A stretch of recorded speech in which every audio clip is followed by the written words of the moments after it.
We will discuss the concept of work done by a force.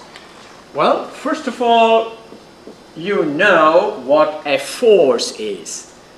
Now, a force is primarily responsible for doing work. And therefore, let's first of all talk about a force and how force is measured. Now, you know the concept of acceleration. Acceleration is the change of velocity. The change of velocity for a moving object can be caused only by a force. And according to Newton's law of motion, the net force acting on an object is represented by F equal to ma, where m is the mass and a is the acceleration. If I'm able to apply a net force F on this car, it produces an acceleration a on the car such that F equal to ma. Now m is measured in kilogram and acceleration is measured in meter per second squared. Now this unit, kilogram meter per second squared, is called a Newton. So the unit for measuring force is a Newton, and we represent it by the uppercase N. Now, tell me, if I have this mass, this is actually 1 kilogram. Now, there is a force acting on it due to the pull of gravity of the earth. And that force is called the weight of this object. What is the weight of this m kilogram? Well, its mass is m. What is its weight? Remember, weight is a force. Force exerted by the earth, the pull of gravity. That means if I leave this object, I don't want to drop this one, but here if I drop this, it's going to go down with an acceleration. What is the acceleration of free fall? The acceleration of free fall is represented as g, and its normal value is 9.8 meter per second squared. That means the pull of gravity can produce an acceleration of 9.8 meter per second squared on any falling object. And therefore, what is the weight of an object? The weight of an object is mass multiplied by acceleration due to gravity. So, if this object has a mass of, let's say, 0.5 kilogram, and the acceleration of free fall is 9.8 meter per second squared, and therefore the weight of this object is 0.5 kilogram times 9.8 meter squared, meter per second squared, which is 4.9 kilogram meter per second squared, is the Newton. Well, so you now know that the force is measured in a unit called Newton, and the weight of an object is a force. The weight of an object is measured in newtons. Now here I have a scale that measures the weight of an object in Newton. Now, I want you to look at the weight of this object in Newton. I'm going to hold it near the camera. Now, watch when it comes clear, if it comes anytime clear at all. Now, let's see.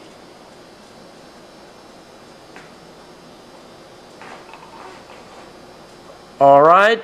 Now, it's coming clear. It is marked in Newton. You can see it up there. Is that right? Marked in Newton. And the weight of this is about 9.8 Newton. This is 1 kilogram. The weight of 1 kilogram is 9.8 Newton. Now, for all practical purposes, we're going to use that 9.8 as 10 because it is much easier to deal with the number 10 than 9.8. And so, if I ask you what is the weight of a 10 kilogram object, what is the weight of a 10 kilogram object? We would say 10 times 10, 100 Newton. And one more thing.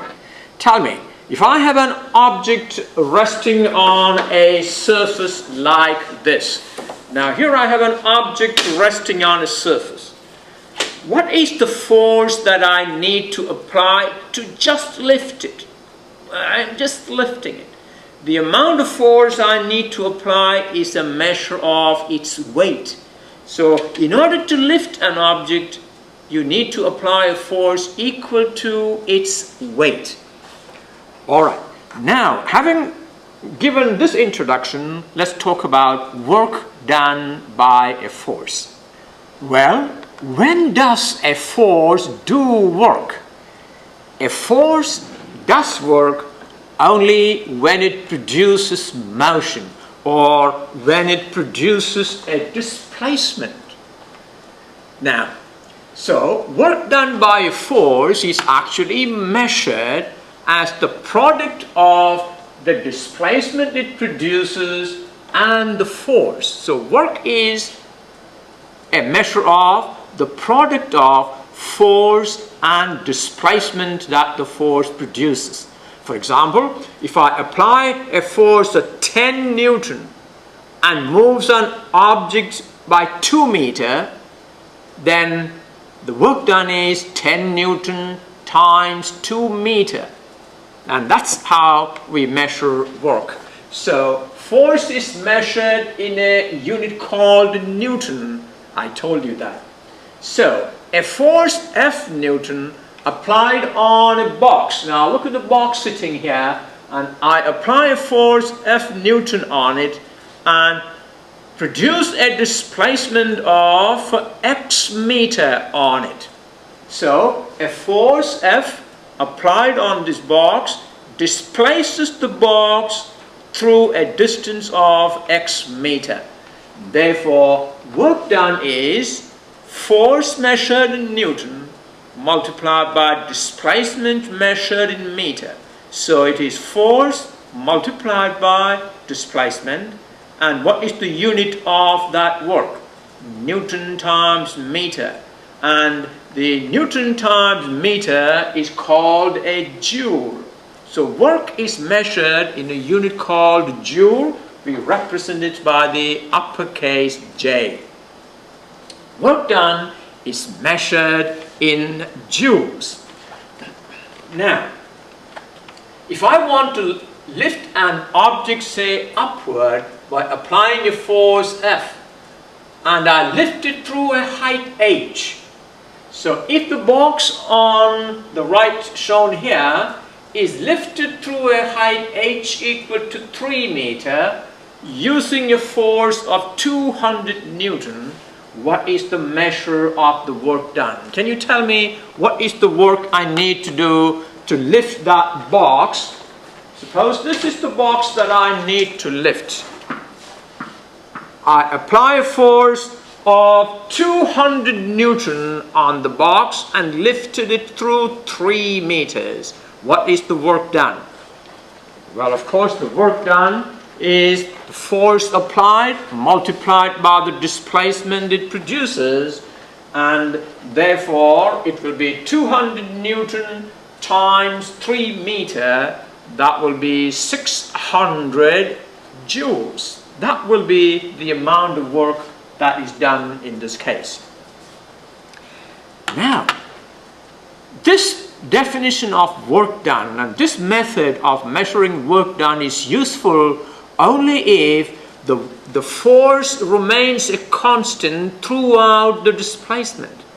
Now, for example, when I want to lift this mass, now I'm lifting it through a height h, and I calculate the work done as the force I applied multiplied by the displacement. Now, this is useful only if the force remains a constant throughout the displacement. Now, in all such cases, it may not be true. If the force remains a constant throughout the displacement, then we don't need to discuss this in a calculus class. Obviously, it means that we are going to look at cases where the force changes with displacement. Now, how do we deal with work done in such a case? So, the simple definition of work equal to force multiplied by displacement will work only if the force remains a constant throughout the displacement. If the force changes with displacement, then we used to use the method of calculus to measure the work done. Now, how does the method of calculus going to help in measuring work done in such a case? Now, here I have an object. I want to lift it all the way over here. Well, maybe to the space station. Now, actually, the weight of this object is going to be different as we go away from the Earth. That means the force acting on this, or the force required to move it, will change from point to point. And therefore, work done equal to force times displacement will not work here. Why? Because this force will keep on changing. So, what's the method, or how does the calculus method help there? Well, what we do is we will take a very small displacement we call dr, and we would say in this very small displacement, in the interval of that very small displacement, the force is going to remain a constant. Is that right? Although the force changes with the height, we can imagine that for a very small interval dr of displacement, the force will remain a constant. And therefore, we can calculate the small work done dw to move that object through a small displacement dr is f times dr. And then you can actually take the dr anywhere in here and add all these dw's from, say, h equal to c to h equal to d, and integrate from h equal to c to h equal to d of this dw. That will give you the complete work done. And that is the method of calculus that we're going to use. Now, one example where the force will change with displacement is in the case of stretching a spring. I'm sure you are familiar with this. If I want to stretch a spring, I apply a force on it. Now here I have a stretching force. Now if I want to stretch the spring further, I need to increase the force. Look at this. I need to increase the force. If I want to produce further displacement, I need to increase the force. This means the displacement is actually proportional to the force. Or I will say the force, the stretching force, is directly proportional to the amount of stretch or the amount of displacement.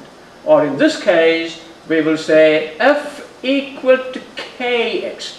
The stretching force keep on increasing as the displacement increases. If I want to produce a further displacement, I got to increase the force. Therefore, we say the stretching force increases as the amount of stretch increases. Now remember, amount of stretch is the displacement.